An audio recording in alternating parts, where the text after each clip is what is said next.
I believe that, we as women, and especially Black women, there is a lot of mental, mental things that are connected emotionally to our hair and what we feel about ourselves, and how we portray, how we're portrayed, and what's that mean. I'll just let you know my experience. I was one of the people that that folks considered I had good hair, and it was a whole stigma attached to the light-skinned, long-haired girl. And I have been fighting against that stigma since it first came into my awareness. My mom is brown, chocolate brown, and she has coarse, thick, beautiful hair. And I wanted to be like my mom. That's all I knew, And I had cousins who were, like my mom, the complete opposite of me, and I loved them. And that was where I associated myself with.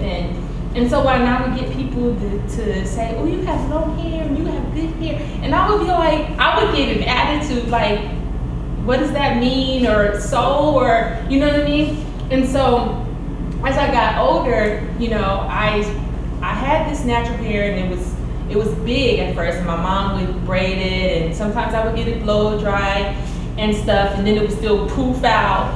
And so as I got became an older child, like junior high, I was like, oh God, this is getting to be too much. I had so much hair, and it just seemed to be out of control, So I was looking for something that would help me, maintain it, and it would be easier. And then all my friends had relaxers, so I'm looking like, well, maybe I should do that, clueless really. And so I ended up getting a relaxer when I entered high school. And all I remember, it was a terrible experience. My hair went from long all the way down my back, natural, to up to my shoulders. And I had never cut it. Trim here and there, yeah, but it's like the relaxer just ate my hair up. And I looked at pictures I'd taken for school, and after I took it, I said, wow, my hair has never been this short. It hit me just like that. As a matter of fact, those were my senior pictures. I took them right as I was about to enter into the 12th grade. And I made a decision right then and there, I'm not getting a relaxer anymore. No more. I already knew that it was, I didn't like the fact that I would get burned, chemical burns. I didn't like the fact that my hair texture completely changed. It went from, soft and wavy, whatever, to just like dry and like weeds and dead hair. So I was like, no. And then I went into trying to, wear it natural, and I grew out of that, and I started exploring all the different things I could do. One thing I had an issue with is that I had different textures. I had one texture on the top and one texture on the bottom, so even trying to wear it natural was just like, all this unevenness. So, over the years, especially, starting the whole Oh My Nappy Hair legacy, with my mom, that was our mission. Our mission was to explore the options for ourselves and our people and our community, and for all the Black women who never felt like they had options, and never even imagined, wearing their hair any other way besides relaxed, because that was the thing. That was good hair. That was the way,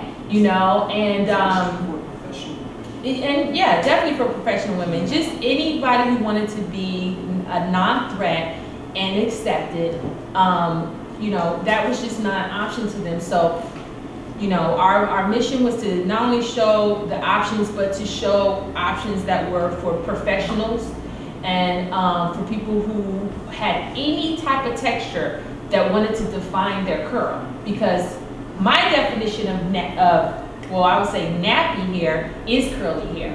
And curly hair, what we've always associated curly hair as is good hair. So as far as I'm concerned, we all have good hair. You know, as long as it is healthy, as long as it is, you know, you're taking care of it, you're shampooing it, it's clean, it's conditioned, it's trimmed, you know, and you have hair, that is good hair. That is the real definition of good hair.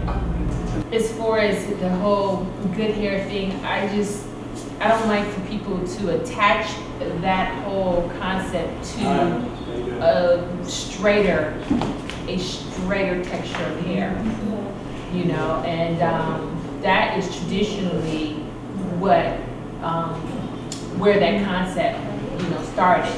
It was with the straighter the hair, the better the hair.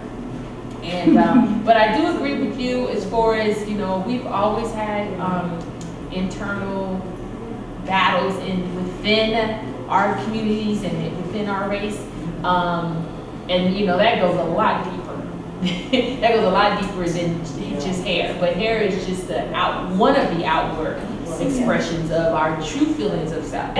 You know, and that's the thing that we have to understand, and we have to, you know, re-educate ourselves and embrace ourselves and what we have, whether it's the tightest micro little curl to the largest, biggest wave. You know, we have to see, we should, and hopefully we will, come to a point where we embrace it all as something that was God-given and beautiful.